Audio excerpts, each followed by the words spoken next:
В строительстве этого нефтеперерабатывающего завода в казахстанском городе Атырау принимали участие крымские татары. Завод работает поныне.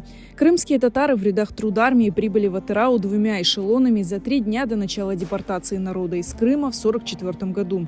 Тогда здесь оказалось около 2000 крымских татар.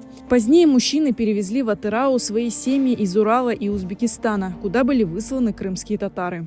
Аманда бабама 700 грамм отмек береділер, ай сайын.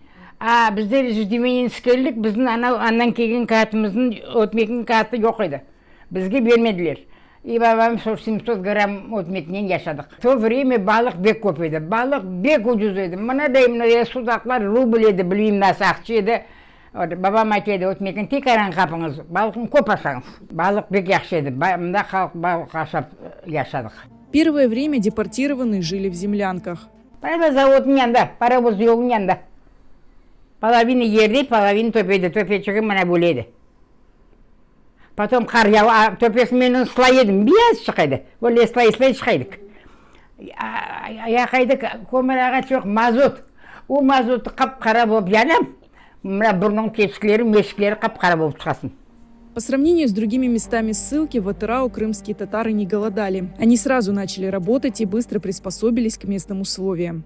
В то время татары дачи сажали, огороды давали. Вот завод давал огороды, все свободное время там.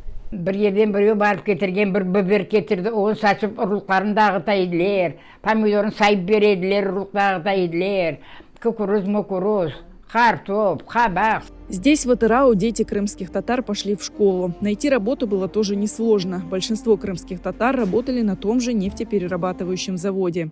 Сам я работал на заводе. С армии пришел, вот на завод устроился.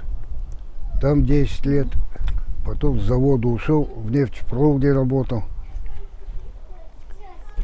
Потом снова на завод пришел. 11 yaşında 1. классқа бардым.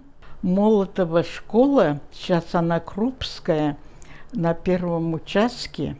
Там я 7 классов в конце мая кончила, а 16 июня я уже работала в швейном цехе около горпарка. Мне мама купила машину швейную, здесь не было, по почте выписала. И я в швейной проработала 36 лет. Жили в Атырауской области и крымские татары, депортированные непосредственно в Казахстан. Нариман Умеров из рассказов деда знает, что его семью выслали из Бахчисарайского района. Он рассказал, что рано утром в 5 утра к ним пришли солдаты, начали стучать.